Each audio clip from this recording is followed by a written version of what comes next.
Yeah.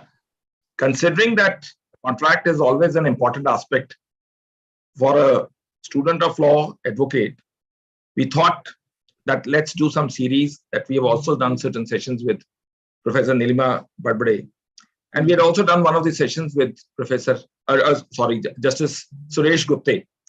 And taking things forward just because we were connected through him, through Justice Roshan Dalvi, we thought that the second part as to the consideration in the contracts in the Indian Contract Act, that it will be a connecting point, those who can watch that Justice Suresh Gupte's video, as well as on the aspect of consideration in contracts. So taking cue from the topic itself, Justice Roshan Dalvi has always been considerate, though there is no contractual obligations, but she always accedes to our request. And today I am finding, and she was saying that she's not able to see us, and be that as it may, and she says that she is having a difficulty with the PPT part, etc. But her passion, her zeal to share the knowledge, paying back to the society, has always been a fascinating part. And therefore, the topic for today's topic is consideration in the contract. I will not take much time. I will request ma'am to take the things forward. Over to you, ma'am. Okay. Good evening, Vikas, and good evening, friends. I know you have heard about the offer and the acceptance from Justice Gupte. You have heard about the elements of the Contract Act from Professor Nilima, and I have heard both of them. And I think from there, we must follow one of the most important aspects, which may be quite missed at some times, but which has got many prongs of understandings, and that is the consideration. There is no contract which is enforceable if there is no consideration in the contract. So first, friends, we will see what is this provision in the Indian Contract Act. It is in one of the corners, section 2D, that shows what is the consideration. And that consideration is a little different from the English law, from which our Contract Act has been based from 1872. So under section 2D, when at the desire of the promisor, promisor is the person who offers something and wants to promise, okay? So it is only at his desire and not any other person. The promisee or any other person has done or abstained from doing, which is past consideration, does or abstains from doing, present consideration, or promises to do or abstain from doing, future consideration. Something, such act or abstinence or promise is called consideration for the promise. Okay, so it's a very simple but a long definition. And this definition consists of 3 parts. It shows that something, some value to whatever is enforceable in law must be there. As we go along, I'll tell you whatever are the exceptions, etc. But when you have this value, you can't have it at that minute when you enter into the contract. It may be given before, it may be given at the time of the contract, or it may be agreed to be given afterwards also. And everything is acceptable under the Indian Contract Act. Past consideration is no consideration under the English law. But we are not really concerned with that because a lot of our contracts through 1872 and even there before when the Contract Act came into being dealt with past consideration. Because of something that somebody had done earlier, some contract came to be. And that was enforceable in law. So it was a contract. It was not only a social agreement. Okay. So at the desire of one person, another person has done, is doing, or will do something. That is consideration. It's as simple as that, but it's extremely important. Now, when we analyze the section, friends, it is, what is this consideration? If we have to explain, we would say that it is a reasonable equivalent or any other valuable benefit that somebody will give somebody else, the 2 parties to the contract. Okay. So a valuable consideration may consist in, now this is as per the judge-made law, a right interest, forbearance, detriment, loss, responsibility given, suffered, or undertaken by another person. So it could be any of this. It can be a right to get the money. It can be an interest in a thing, for example, to purchase. It can be forbearance. Okay, I will not do something for another 1 year. It may be to the detriment of somebody also, that I don't mind, I will get this loss, but I want this contract. Or it may be a loss which is suffered. That can be construed as consideration or a responsibility for doing something. Like, for example, an employee working for an employer. So all this, any of this could be consideration. And therefore, it is called a price. Under the Contract Act, which deals with commercial contracts, what we consider of value is the price. This is not morals. So it is not the worth, like the worth of a man. It is the value of a thing. So it is the promise, it is a price for a promise, a return, or a quid pro quo, as we call it. Something for something else. That is consideration. Now the second question is, consideration is for whom? One is the promisor. So a financer, a bank giving a loan is consideration for the other man getting the loan and paying off the loan with interest. So both have given some consideration. A construction man, constructor, he constructs a building. He is a promisor. He says, I will construct the building and I will get this much money, but I'll give you a flat. So that is consideration. A purchaser and seller in the sale of goods, that is usually the commercial contracts. Both, either you purchase for consideration, that is for money or a price, or you sell for a price. A stevedore, for example, in commercial maritime contracts, all these are promisors for whom the consideration can be considered. But that is not all. In Indian law, that is under the Indian Contract Act, it is also for the promisee or some other person. So it is a third party. It is not only for the promisee that the promisor gives a consideration. Now, when we say third party, why has that come? That is in our Indian law, not in English law as such. But it must be seen to be understood. For example, a father pays the school fees for the education of his child. Now, the school fees is consideration for the education, not of the father who is paying it, but of his child. Then, for example, there are marriage contracts where you say that I will give you this gift if you marry my daughter or something like that, aside, of course, from the Dowry Prohibition Act. So those agreements are also for the bride, which a bride's father or sometimes even the groom's father gives when they settle a marriage. Then there is a trust. So whenever there is a trust, there is a settlement for some money. Even if the trust has to do some charitable act. And therefore, that charitable act or that settlement is for the beneficiary. That beneficiary is a third party. Then there are some contracts in labor laws. For example, contracts of employment and various contracts between the employer and the employee. Now, if a settlement is done under the Industrial Disputes Act for the workers, it is held that it is very good consideration. And once that is done, nobody can resile from it, both the employer and the employee. There have been many cases on this. Then if there is a HUF, for example, and there is a partition of the HUF, the father wants the partition from his brothers. But for whom does he want? He wants it for his son, so that he can have another HUF of which he becomes the karta with his sons and his sons' sons and his sons' sons' sons, as the law was prior to 2005 when the daughters became co-partners. So any karta doing it also for his son, the son is a third party for whom consideration is given. So that he says, okay, I give up this and I get this property in partition, in a family arrangement. It has been held that it's good consideration. Now, very often nowadays, we have got contracts of redevelopment of properties.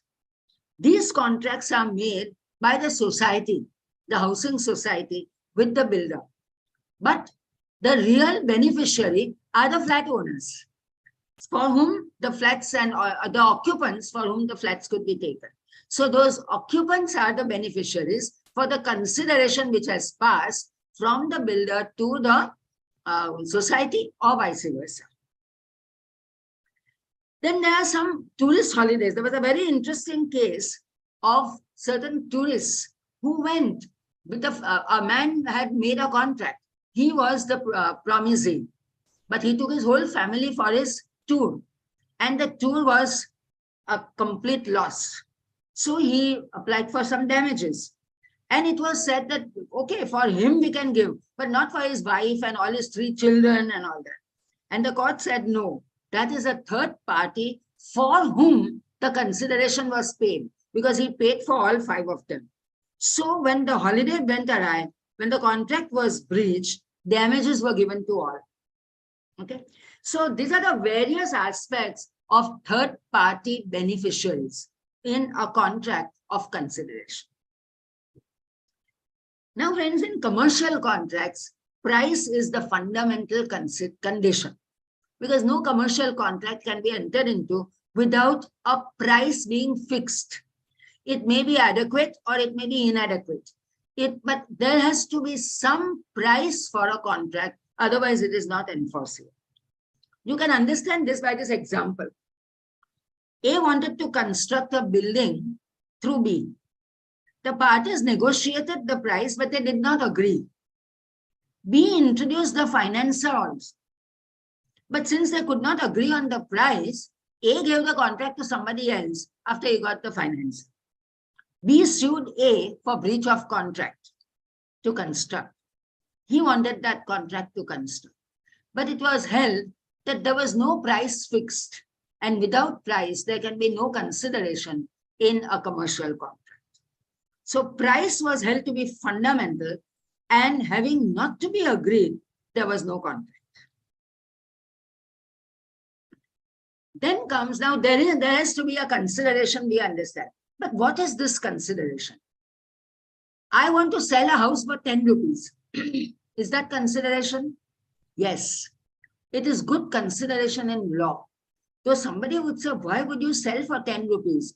You must have got all the other amount in black, or you must be having some kind of a front to show somebody that you have bought this house when you have not bought, or you want to make it benami, which is prohibited under the Benami Transactions Act, or whatever. But the court will not go into it unless one of the parties says that this consideration was not proper. Okay. So inadequate consideration is also good consideration. It is lawful consideration, provided it is given with free consent. So both the parties have agreed. Now we will deal later on with some kind of exceptions to it, and that would be exception 2 to section 25, which I'll deal with later. But for example, there is a sale of a dilapidated building. It goes for an undervaluation. If there is an auction sale of a building, it goes at an undervaluation. So the consideration is inadequate, but it is not unlawful. Depending upon the exigencies of commerce, of trade, of that particular contract, parties decide on any consideration, and that the courts accept. But if it is challenged, if the other party says that, no, this consideration is not proper, I was given this and I had to be given some more, this was actually only in part payment, then the court will go into adequacy or inadequacy of the consideration. So the court will say that this contract is worth so much price. How can it be done at so much of an undervaluation? There is something awry and we will not enforce it. So that is about adequacy of consideration. Then we come to past consideration, which is only in Indian law. So an act done by a person without any contemporaneous promise, he just does something for somebody else, that can be a consideration for a subsequent promise and for its enforcement. Now, how did this come about? This came about actually in cases of caring for children. That is, as I first only told you, about the education of children. So the father pays the fees in advance, but then that is past consideration. And the teachers are supposed to educate the child. So if suppose nothing is done in schools or colleges or any such thing, the father will say, give me back my fee. Or that I will have to claim damages. So this is past consideration. Suppose somebody finds a wallet and gives it to the person. He has done it without any consideration. But he may not have done it absolutely gratis. He may be wanting something. And the promise he says, yes, I will give you a reward. Once he says that, there is an oral contract. And that is for past consideration. And that becomes enforceable in law. Similarly, are our marriage contracts. In fact, it appears that this past consideration came into our law, seeing the custom of marriages in our country. Because there were many contracts made of movable as well as immovable properties, of ornaments, etc. at the time of marriage. And they became enforceable. And therefore, if the marriage could not take place or there was a breach, then that had to be returned. And that was the past consideration which had to be returned. Now, this aspect of past consideration, we find in our Indian Contract Act in other sections. That is sections 68, 69, and 70. 68 are for necessaries supplied for good consideration of payment. So if suppose a grocer supplies us food, groceries, because there is some kind of an oral contract that every month I will want 10 kilos of rice, and the grocer supplies. He doesn't supply gratis. He has supplied it for necessaries, and therefore he has to be paid. That becomes an enforceable contract under section 68. Then if there is money paid on behalf of another person who is legally bound to pay, then it is again good consideration for reimbursement. So if suppose a bank gives money on behalf of one person to his purchaser or seller in a purchase and sale contract, it would be taken as a loan and on an implied footing that the loan will have to be returned. In fact, these are the written agreements, and this will be returned with interest. So under section 69, if there is any money paid, it must be paid back. Now, suppose there are some goods and services given. Suppose there is some service actually undertaken. For example, if there is a construction contract and a lot of construction has taken place, but money has not been paid for the raw materials. So then that developer would fall under section 69 and he would be able to claim for all the raw materials that he has purchased earlier in anticipation of that contract which he had, that this raw materials would be required. Then under section 70, acts done and delivery made not intending to do so gratuitously is for consideration. So even if there is a contract and if everything doesn't go well, but some thing is done in the contract out of many acts which had to be done. Let us say, for example, a building had to be constructed and it was of 20 stories. But the developer did construct up to say 5 stories. And there was a lot of delay and monies were not paid. And he says, unless now you pay me the monies for the raw material which I have purchased, cement, steel, etc., I will not be able to do anything further. So he stops the construction. And the person, the owner, says that you have breached the contract. I am terminating your contract and I want damages. Now, at that time, the builder can say that whatever is this past consideration, the amount that he has put into, say, cement or steel or whatever for the raw materials will have to be paid even if the contract is terminated. There are many such contracts in our arbitrations in commercial law, and we hold that when we are deciding on whether the termination is lawful or not, and what is the damages that the party has suffered because the other party has not done a part of the contract. We say, yes, you can terminate because now he is not going to construct, but you will have to make that payment. And that payment, it is not understood quite often, but that payment is under section 70, even if it is not under the contract. So a reasonable value for the goods purchased, for the services rendered, for whatever construction put up is always deducted from the damages which are given. That is the question of justice, equity, and good conscience. Okay. Then, friends, we come to executory and executed consideration. Now, as I told you, past consideration as well as future consideration, both are good because most of the contracts, you don't have consideration at the moment of the contract. So in executory consideration, it consists of a promise. It deals with outstanding rights and liabilities of both the parties. Like I gave you some example, marriage contracts, for example. My daughter will marry your son, but I will give her this house. So it is an executory contract. If the marriage doesn't take place, you can't get the house. But if the marriage takes place, you can demand the house because that was executory consideration. The contract is binding as soon as promises are exchanged. Now, this happens also in sale of goods. For example, delivery and payment at a future date. So you make a delivery on, say, after 1 week, and payment will have to be made in installments at after 1 week, 2 weeks, 2 weeks, 4 weeks. Okay. So that is executory consideration, but it is enforceable at a future date. Then there is promise to sell and deliver and the promise to pay in such a contract. The contract becomes binding as soon as promises are made and does not depend upon delivery and payment. Delivery and payment can be later enforced. Okay. Another example which we always have is the power of attorney to sell. Now that is the power of attorney coupled with interest. It is irrevocable power of attorney. It actually gives leeway to a party to wait on because he has got to sell that property. Now he has to wait for the best price to get that property. It is under the power of attorney.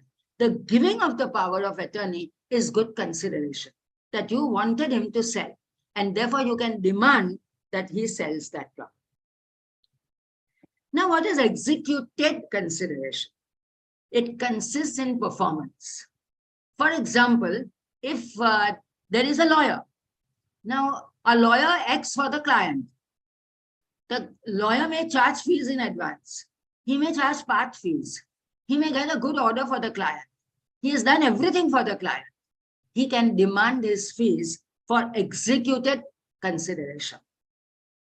You understand? This is generally in service contracts. There is a right of one party and the outstanding liability of another party. The contract becomes binding after the work is performed and the payment is promised. These are also offers for labor. For example, a contract for a salary, let us say, of an employer and employee. The employee works for the entire month. The employer has to give the salary at the end of the month. Now, this is for executed consideration. The work of the employee is good consideration for the salary which is agreed. Then there is a different aspect to consideration, unilateral and bilateral consideration.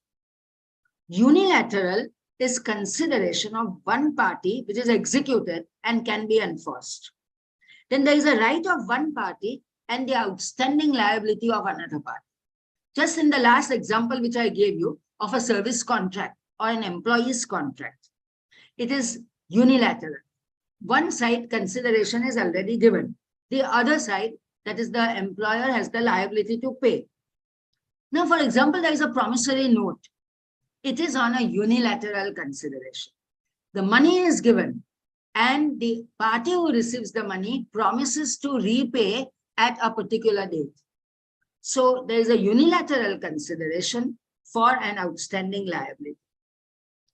Even certain sales which are on credit, for example, there are many sales which you can take, books which you can take on credit, and goods which are supplied on credit. letters of credit are executed, and the goods are shipped from one country to another.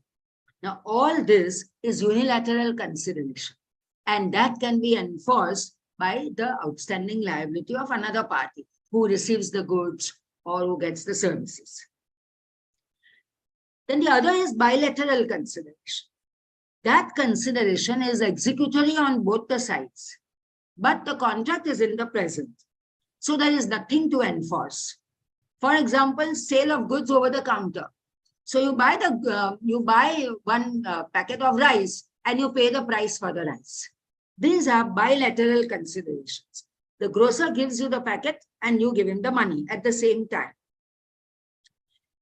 Another very important example of this is co-owners. Co-owners getting one property each and giving up the claim to another property. Quite often we have our arbitrations also and our mainly our adjudications where there are family arrangements. Family arrangement is between brothers and sisters or brothers or whatever. And there are several properties. And for whatever consideration, one brother gives up one property and says, I will take this property and you take that property. Now, these are bilateral considerations and they are executory on both the sides. So the one brother will say, I must get this property. Another brother will say, I must get the other property. Okay. So giving up of one property also is good consideration for one person.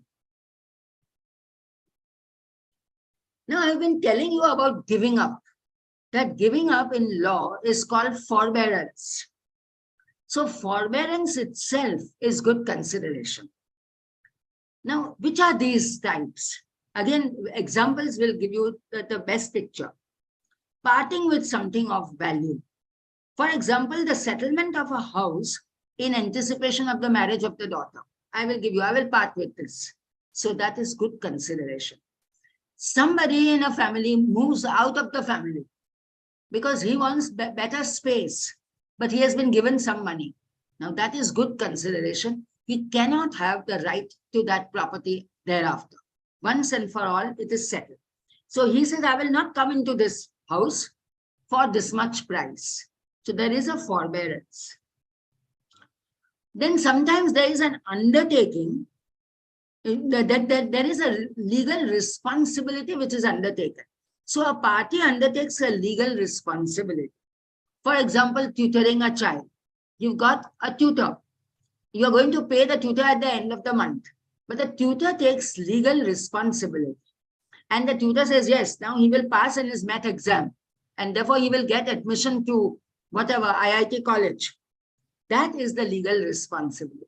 And that forbearance, undertaking of that for the amount which will come at the end of a month or at the end of the course is also good consideration.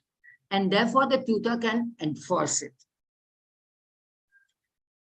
Then friends, in law really, the more of the cases that come up are foregoing the exercise of a legal right, like the right to sue. This happens in very many cases when you agree and there is an agreement after there has been a legal notice, for example. So there is a forbearance to sue, but that should be for consideration. Non-enforcement of a claim for a specific time or non-enforcement of a claim or suspension or abandonment of the claim is also good consideration. Because there may be something which that person got and he says, okay, I don't want, it may be peace of mind, for example. I don't want it, I want to withdraw my claim. I don't want to prosecute the claim. Now that is good consideration. After some time you can't say, no, now I want to prosecute the claim because the suit is withdrawn. That contract comes to an end. Okay. So non-suing for eviction, for example, the landlord says, you give me more rent and I will not sue you for the areas which have now happened or for the construction that you have put up or even for my bona fide requirement or any such thing, which is under the Rent Act that he is entitled to claim. This is good consideration. And many times now, contracts do take place like this. There are agreements for compensation of a rent executed after every 3 years or so. So that is actually forbearance of the licensor or the owner. And the consideration is paid by the licensee or the tenant. Okay, so that is enhanced rent. Then compromise of a doubtful debt or a disputed claim. Quite often parties file a suit. Then they realize they don't want to go on with the suit. It has been 10 years and there has been no judgment. So they declare it as a bad debt or a doubtful debt. And they claim their income tax benefits and whatever, because it can be shown as the expense. That itself is good consideration for withdrawal of that case. Then there is an NOC. Now, in arbitrations, we find that in all these construction contracts, which cannot go through till the end, quite often, of course, contracts can go through till the end, and a bridge is constructed or a road is constructed or whatever like that happens. But when that doesn't happen and the government or whoever is the promisor, he says, you are not constructing and the construction has stopped. So, all right, I will pay you, but you please go away and let me have another contract. There are many such arbitrations. Now, in that, what they do is they get an NOC. That is no objection for any claim or something like that. So that NOC is in full and final settlement of whatever are the rights that the contractor will get for whatever construction that he has already put up. Now there, the adequacy and inadequacy of consideration becomes important because these are commercial contracts. And the employee says, the contractor says that, no, I never gave this NOC, and that doesn't mean that I am not entitled to. I am yet entitled to damages because he did not allow me to go onto the site. Then I had to do various other works. There are very many contracts of quarrying where the contractor quarries and finds nothing. And then he says that I've done enough quarrying and it just goes on and on. I can't do any more in the price that I'm going to pay. So the court will look into the adequacy of consideration. And if the contractor is paid everything for whatever that he has done, then that would be taken in full and final settlement. There is a lot of jurisprudence on that. I don't want to go into all those case laws, but this comes about usually in construction contracts. So if everything has not been paid, then that much amount would be taken to be the admitted amount paid, and that much can be deducted, but the claim for damages for the remainder of the amount remains. There was an interesting case of an insurance contract. The insurance company said that we have made the payment for this kind of fire benefit, the goods which were destroyed in the fire. And we told him that if you give an NOC, then we will pay this amount. This much amount you are entitled. So if the insured was entitled to say 100 rupees, the insurance company said, no, you are entitled to 80 and we will give you 80. But you give us a receipt in full and final settlement. The insured refused and said, this is not adequate consideration. Now, it was held that this cannot be. 80 you have to pay, and this is an admitted amount. So there can be a judgment on admission, or if there is an arbitration, there can be an award on that admission. But the claim for the remainder of the 20 rupees will remain.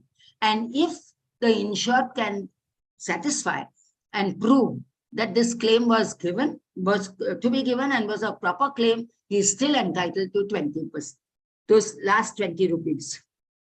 So this NOC in full and final settlement is very important in commercial contracts because there is forbearance. Then, friends, we go to another statute, the Negotiable Instruments Act. Under that act, there is an exception to the rule of consideration. Other considerations will have to be proved. It will have to be shown. But under the Negotiable Instruments Act, as you would definitely know, there is a presumption of consideration. So until contrary is proved, there is a presumption that the negotiable instrument was made, accepted, endorsed, negotiated, and transferred for consideration. Now, this is a rebuttable presumption. It is not an irrebuttable presumption. The rebuttable presumption is that as soon as you produce a negotiable instrument, anybody would say that some consideration had passed.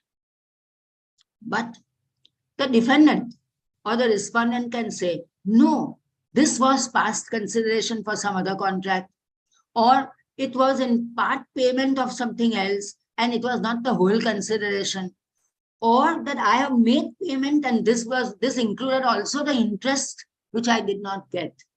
In many of the moneylenders' claims, those are the defenses which come up. Now, this applies to bills of exchange, hundis, promissory notes, dishonored checks, letters of credit, etc. Now, these are for business expediency. Every time somebody gives a check and the check is dishonored, you don't have to go on proving that it was for this consideration, because there would be chaos.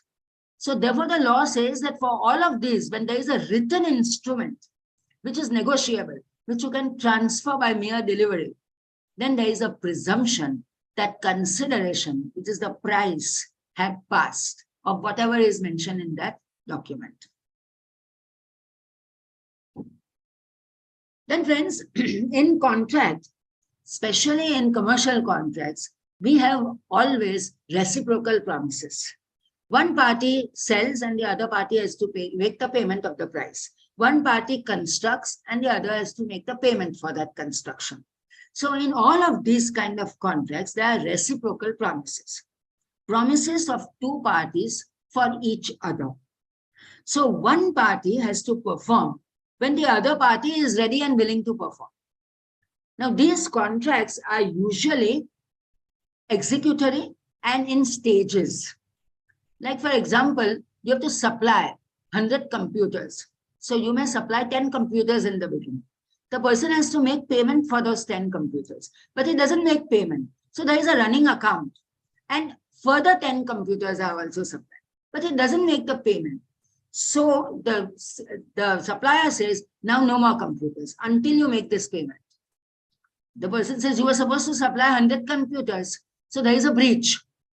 He says, no, there is no breach because you had a reciprocal promise to pay for the goods which were delivered.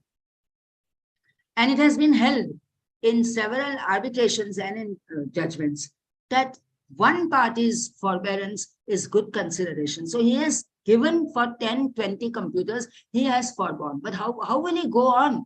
He requires the money again to roll into his business. And therefore, payment of price is a very good reciprocal promise for the goods which are delivered, for the services which are made, and everything. Okay? So, as they say, no supply, no price. No payment, no supply. Both of these ways, the commercial contracts run. Then there are those contracts for designs and plans in construction of structures, in construction of artworks, etc. These also form a very important part of arbitrations in commercial contracts. And if suppose, for example, there was a case where art designs had to be made digitally for a serial on the television, and designs and plans had to be given to the designer, based upon which he would make it digitally. So when the designs and plans were not given on time, and he could not make the digital work, and the serial could not be telecast, it was held that the earlier promisor could not get damages because he has not supplied the designs, because he was himself delayed in supplying the plans for the digital work. This happens in many construction contracts also, because in construction contracts, again, the constructor says builds up to the plinth level and then waits for the first installment to come. And that installment, if it is delayed, his construction contract for the next slab will be delayed. And that will not entitle the owner to damages. Then friends, one more aspect is consideration in mutual promises. A mutual promise is a promise for a promise, and each promise is the consideration for the other promise. So neither promise in itself is of value, but each promise gets its value from the exchange, which makes both the promises binding. And therefore, each party has a right to enforce the promise of the other. Again, the examples are similar. The situations may differ. These are, for example, marriage arrangements also. A marriage will not take place, he says, unless you give me this much. And if the bride's father has given a particular promise and he has to supply things in the name of the bride, and that is, of course, not under the Dowry Prohibition Act. I'm not talking about illegal contracts. We'll come to them later. He would say that the marriage not having taken place, there is a breach of promise to marry. And under Section 73 of the Indian Contract Act, he would be entitled, the bride would be entitled to damages because the bride was the beneficiary. It was made for the benefit of the third party. Then in commercial contracts also, there are various contracts.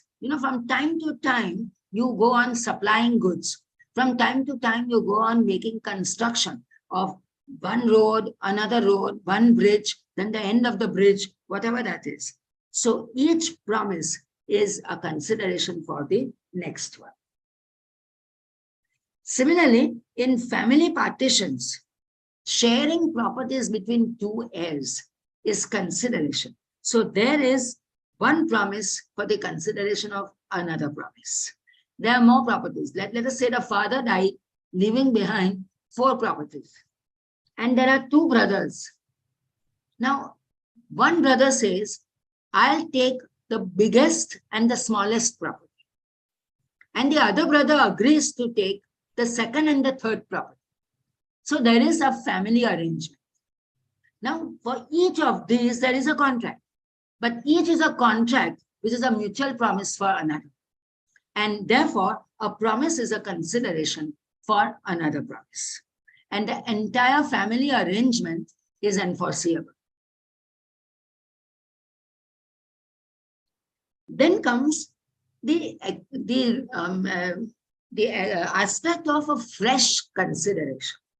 In the same contract, sometimes there can be a fresh consideration. There can be an extension of the contract period. Again, in arbitrations, this is what happens. A agrees to build a house in 8 months for rupees 1 crore for B. B agrees to pay 1 lakh of rupees, 1 crore of rupees. A cannot complete this construction. B says, all right, I'll give you 4 more months. So he extends the period by a month or 4 months, let us say. Now at that time, B says that, look, you had to construct the whole building. You were supposed to get the cement, steel, all of those other parts, etc. And now the prices are rising.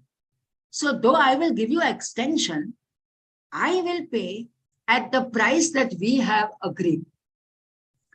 And he also says that if suppose in future the prices fall, then that doesn't mean that I will have to bear that loss or I will have to pay less.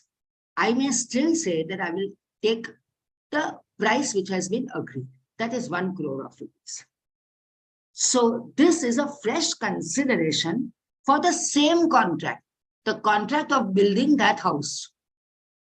But extension by one party, and for the extension, taking the benefit of the price for the raw materials, which is implied in the contract, is good consideration. And that is a fresh consideration. Then there are some collateral contracts. So there is a consideration in a collateral contract also. A contract, the consideration of which is the making of another contract. That is enforceable as collateral to the main contract. Again, by example, you would understand best. If you enter into a contract of tenancy, I will give you rupees 100. Now, if this is a lawful consideration, if you can give 100 rupees and enter into a tenancy, then this consideration is collateral to the contract of tenancy, which will have some other consideration also, that every month you will have to pay that rent. This doesn't take place many times, but quite often. Sometimes it takes place.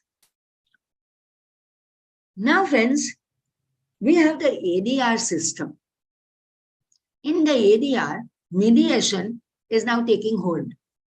And many of the contracts, especially commercial contracts, then real estate properties, then in consumer forums, then in family disputes of properties, etc., this mediation helps a lot. In this mediation, there has to be a win-win situation.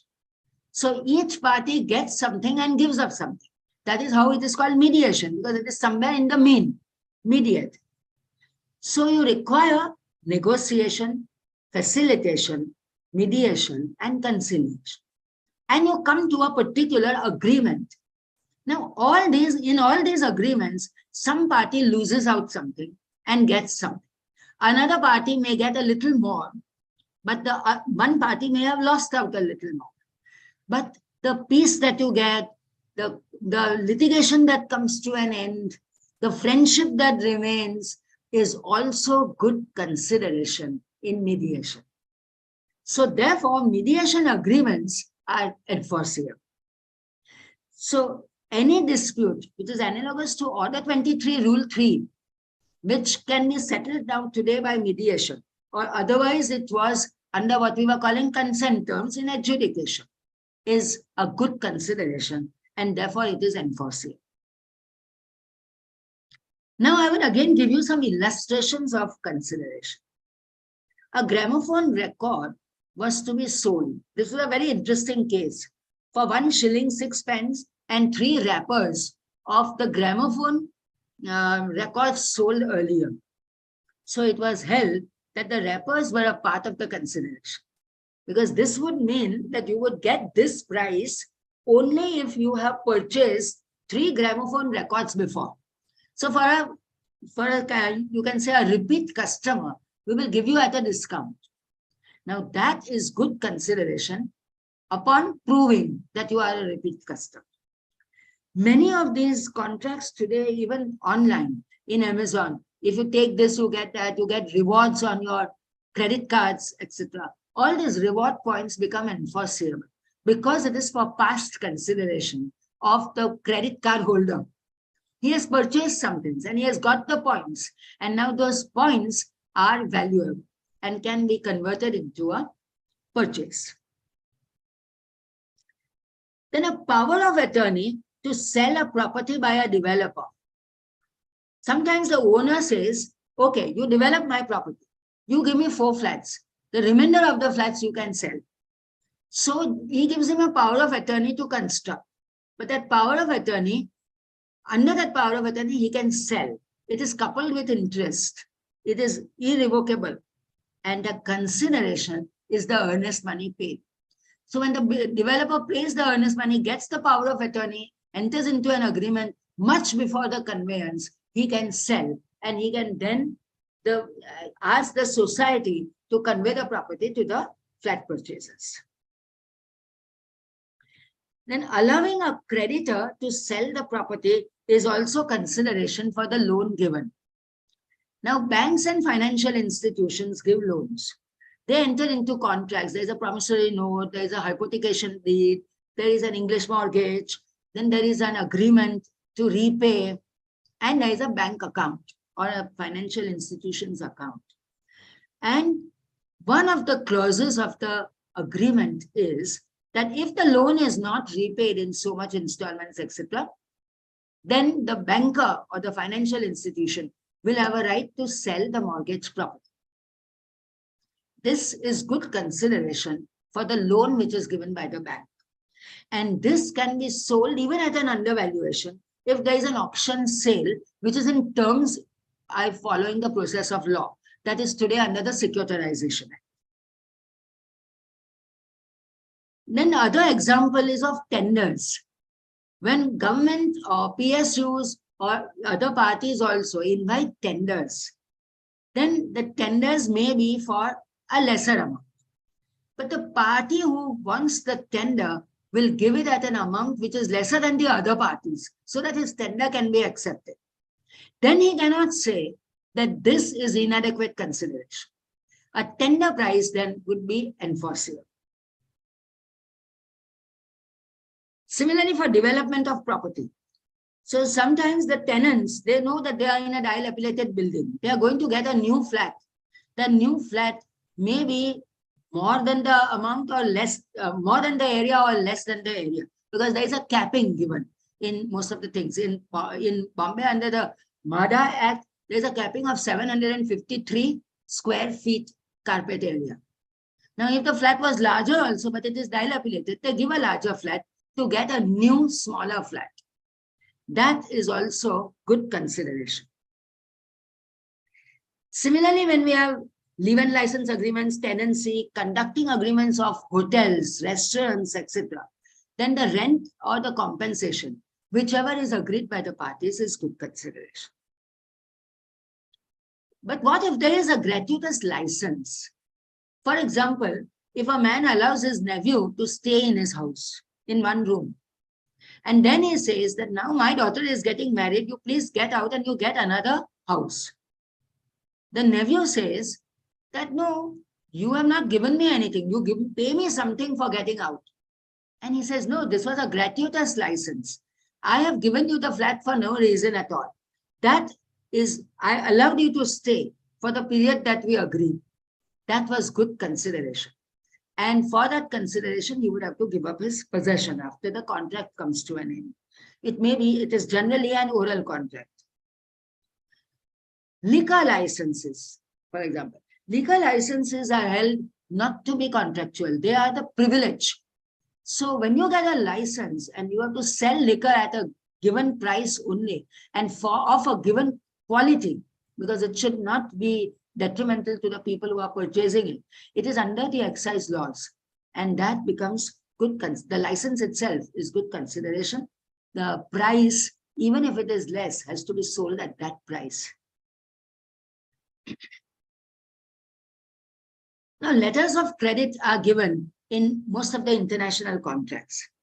So when letters of credit are given and the contract is over a period of time, there is devaluation of the dollar or the devaluation of another currency to a dollar. For example, a rupee to a dollar.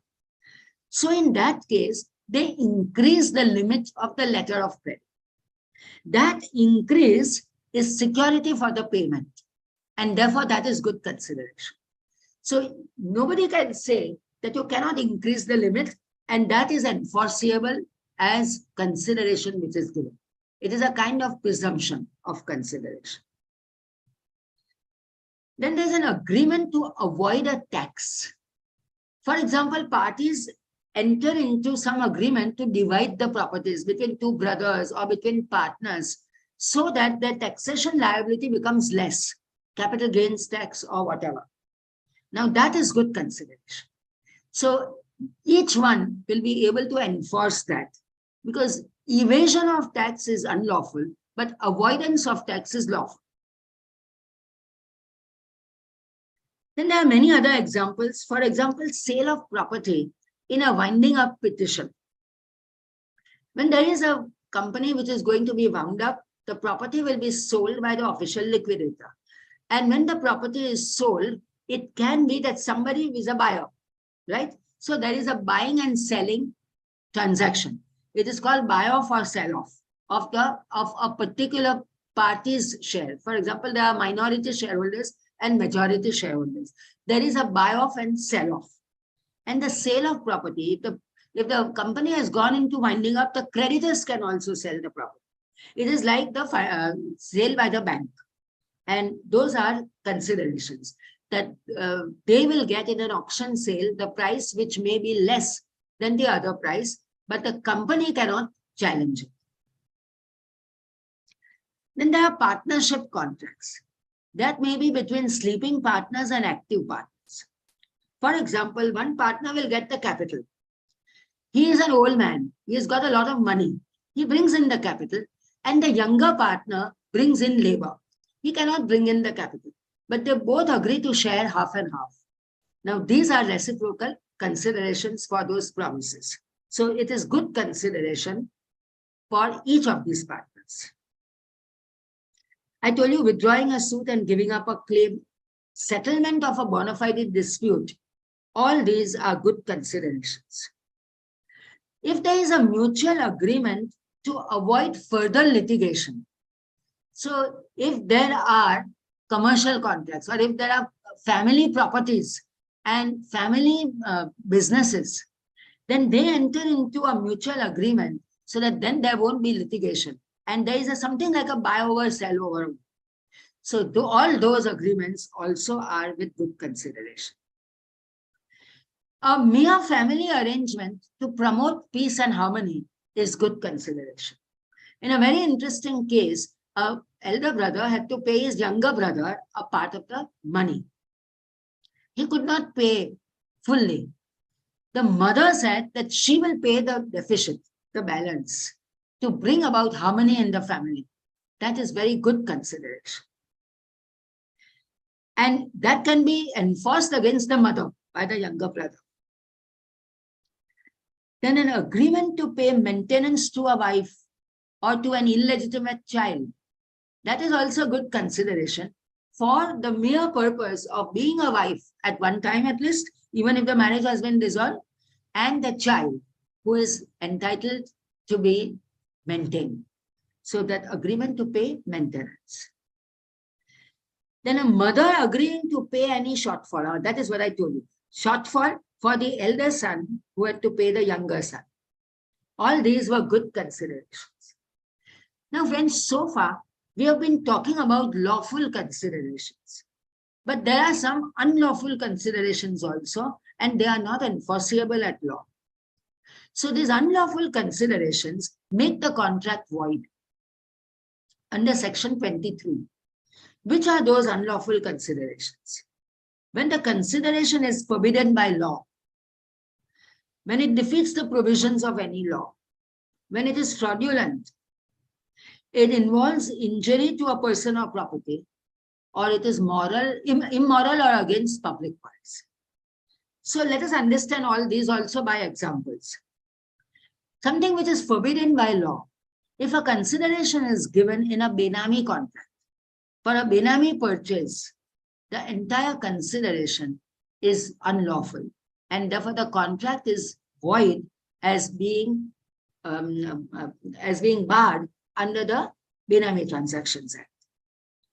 Similarly, pagris, which are paid in rent contracts.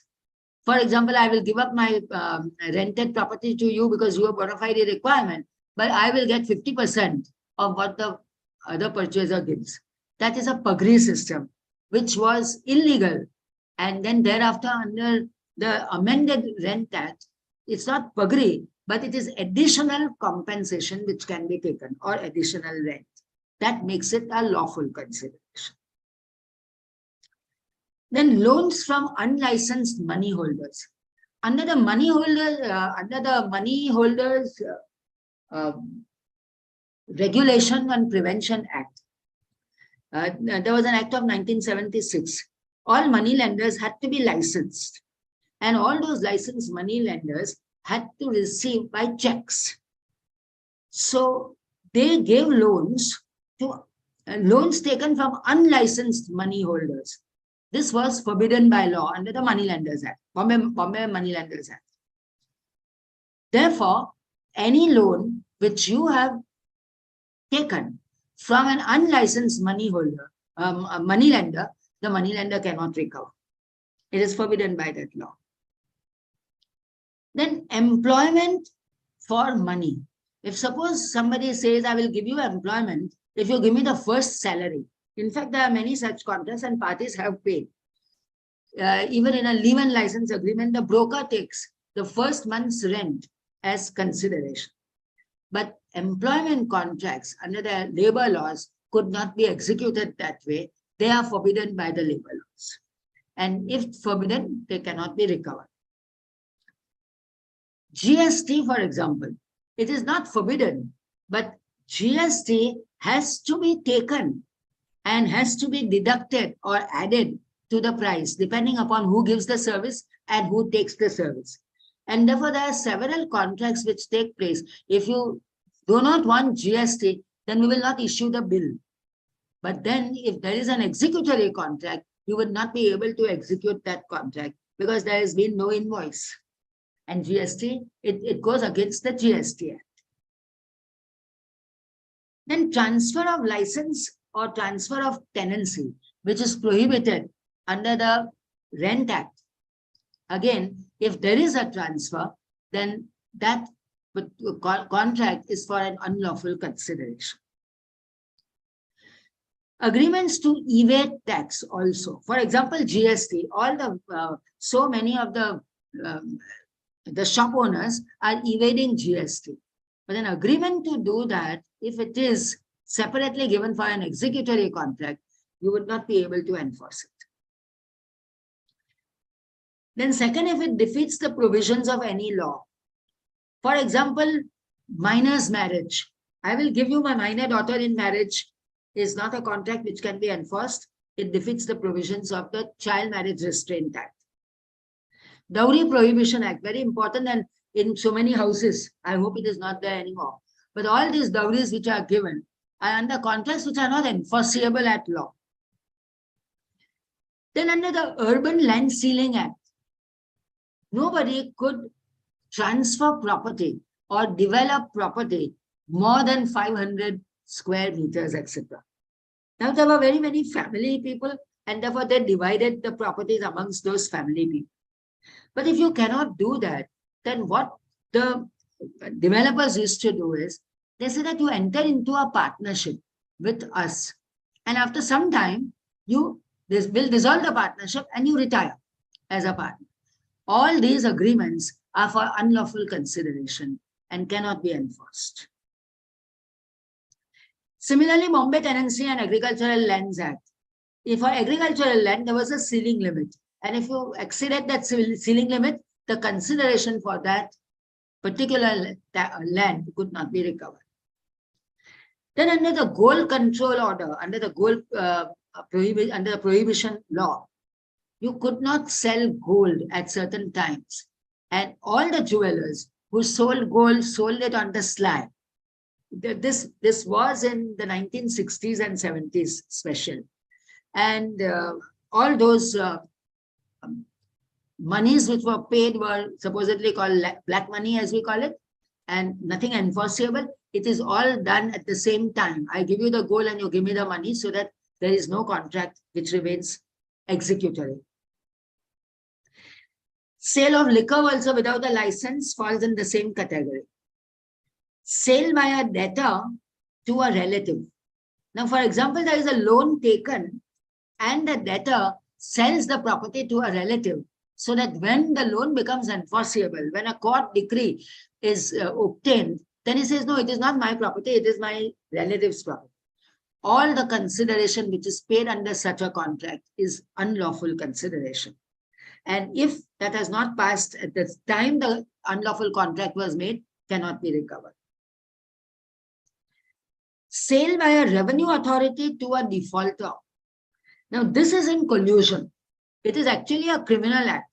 But there may be, and there were some cases where the revenue authorities sold back the property to a defaulter at an undervaluation. The defaulter himself got the property. So he never paid the land revenue under the Land Revenue Code, but his property remains secure.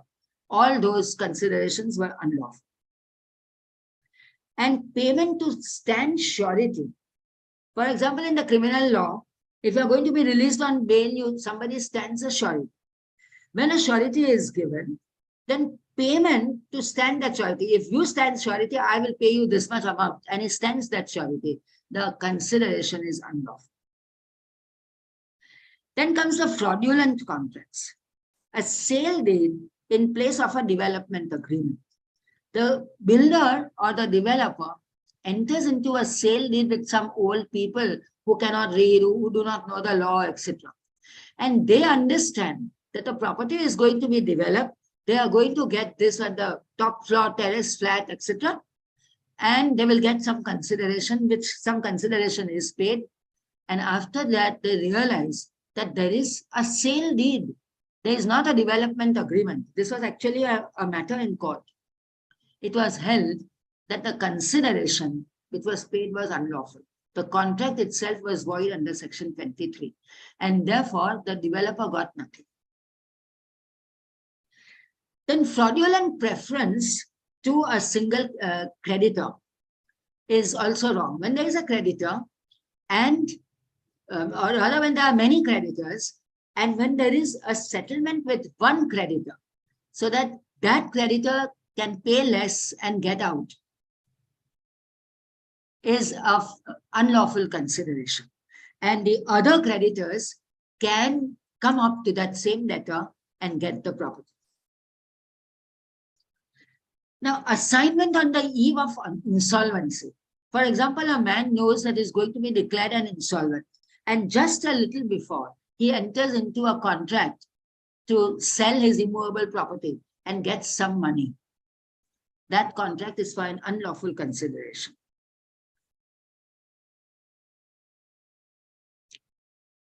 Payment to biological parents for adoption is unlawful under the Adoptions Act, under HAMA, Hindu Adoptions and Maintenance Act.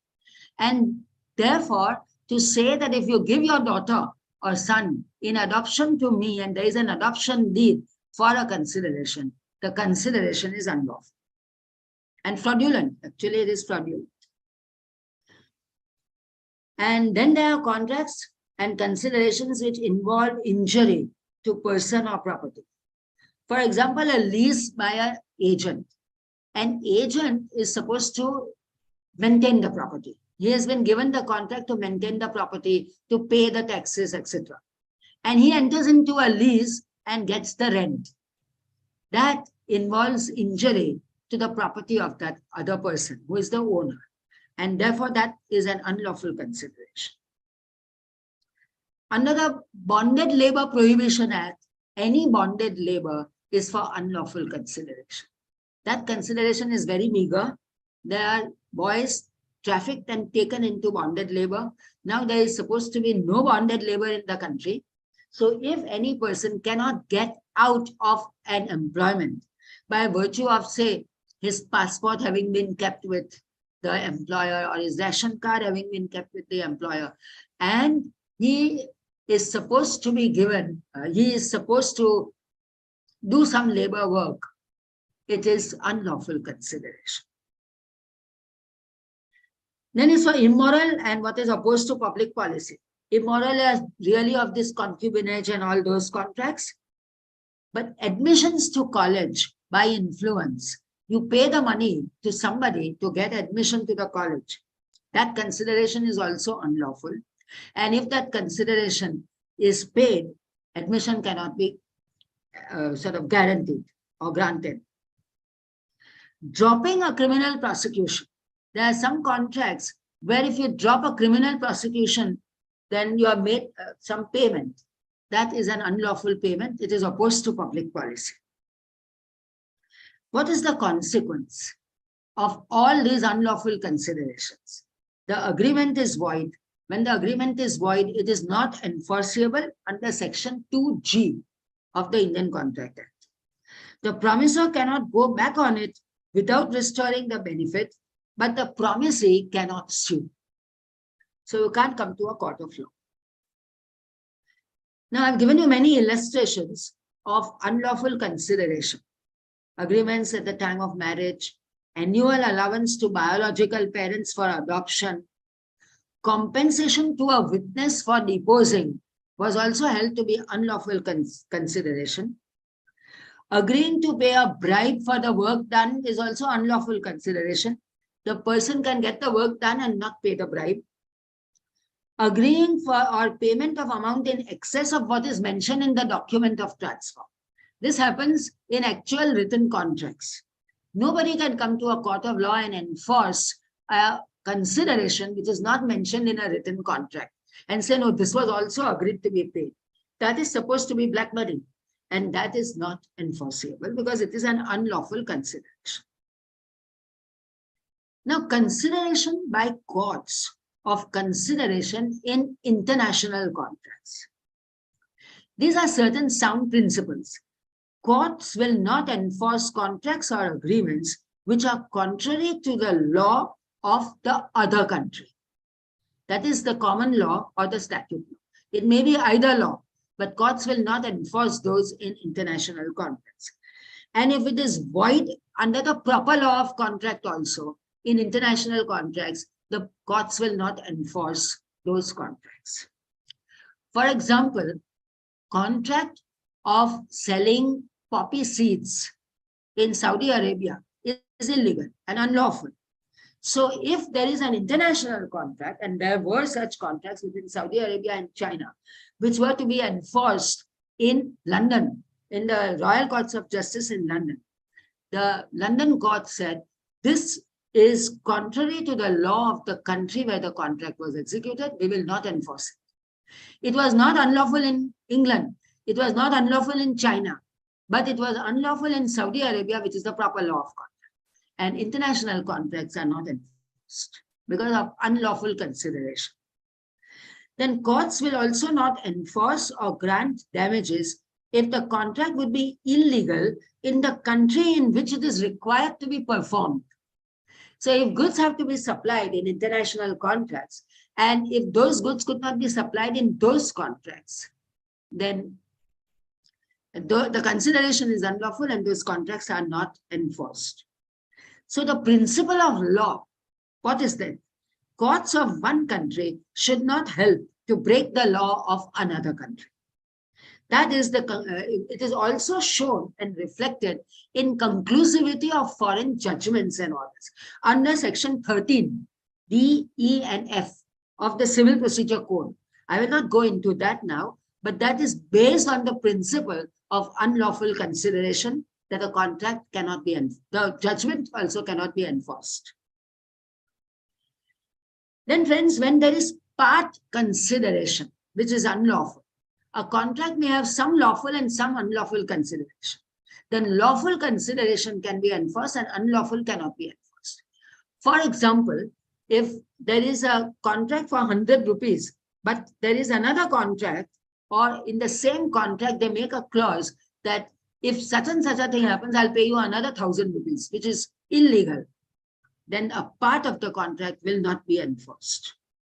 So now this is under section 24 of the Indian Contract Act, where there are different agreements and different considerations. A single consideration for more objects and several considerations for one object.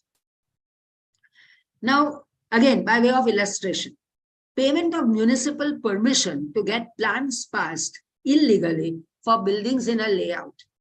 This is a single consideration. The consideration is the bribe for many objects.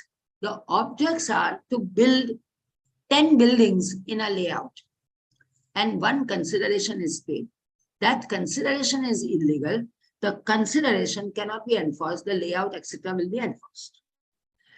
Any part of several considerations for one object also. For example, an employee is paid salaries from time to time for bribing some government officers. So his work is only for bribing. This is an illegal contract for an unlawful consideration. And though it is several considerations, it cannot be enforced. If, of course, the salary is to be paid for lawful work done also, then the salary would be payable unless the employee shows that the part of his contract of employment was illegal and unlawful. Then, friends, last, the exceptions. The exceptions would be contracts without consideration, which also can be enforced. These are under section 25 of the Indian Contract Act. One is a written and registered contract for love and affection between relations, parties in close relations. This is actually a gift. It is explained also in explanation 1 to the same section. Now, if you make a gift to your son or a daughter or whatever, it is to be under a registered agreement. It has to be stamped with whatever is the stamp duty payable. Then it must be for no consideration, but signed by both the donor and the donee. And then it becomes a valid gift, which is a valid enforceable agreement, but without consideration. Then a promise to compensate for past work. As I gave you the example of NOC in full and final settlement. Some past work is done. That has to be paid. At least it must be paid under Section 70 of the Contract Act, because it was not meant to be gratuitous. It can be paid as a part of the contract which has been done. So that would be to compensate for past work. There is no further consideration required. But the promisor should be competent to contract when the work was done. So a minor, upon attaining majority, promises to pay for his education is not good consideration. At the time he was a minor, he had no capacity to contract. He cannot afterwards say that I will pay you. And the tutor cannot afterwards, when he becomes a big man, say that I had given you a tuition and therefore now you pay me that consideration. It was under the oral contract. That would be bad. So every single last thing has been seen in this law. Then promise to repay time-barred debts is an exception. Now, that is confirmation of the balance at the foot of the account. So from time to time, when a bank or a financial institution gives money and the debtor keeps on receiving money, just paying interest, he acknowledges that liability, he makes some part payment, or he pays the interest which is due. All of these will be for that past consideration of that loan. And for all of those contracts of extension, there is no consideration. This we will have to read with sections 18 and 19 of the Limitation Act. This will also extend the period of limitation. Now, a karta in an HUF cannot promise to pay a time-barred debt. A karta can promise to pay a debt which is for legal necessity. But a time-barred debt is not for legal necessity.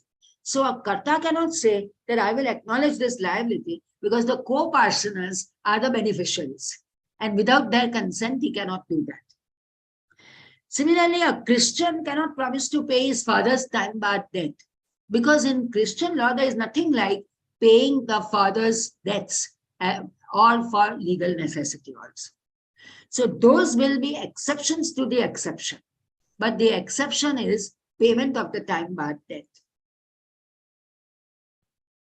So friends, I think from whatever I know, these are all these various sections of the Contract Act and other laws which deal with consideration.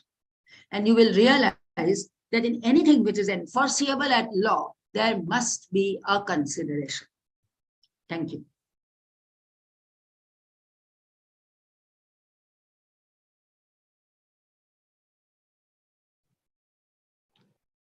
Good evening, ma'am. As usual, you have taken us to the entire spectrum of contract law in terms of the consideration, and that too without consideration. That was the most important part. We have few questions not on the chat box, but on the YouTube. It says, agreement in regard to an immovable property on invalid stamp and without registration, whether it can be enforced by paying stamp duty later on. Yes, stamp duty can be paid. You would have to register the agreement, pay the stamp duty, which will be adjudicated by the stamping authority with interest and penalty. Once the stamp duty is paid, the agreement is a lawful contract. Then, could you explain the if contingent contract is enforceable by other party or not? Yes, of course. A contract to do something at a future time if something happens, like for example, an insurance contract, which will have the insurance company agreeing to pay some amount for the consideration of the premium received if there is a fire or flood or whatever is the policy, is a contingent contract. It is definitely enforceable. And it's a lawful consideration. The payment of premium is consideration for that. For example, we paid a premium for our car and the car meets with an accident. So in the terms of that contingency, the amount can be recovered by whatever is the contract of insurance. This is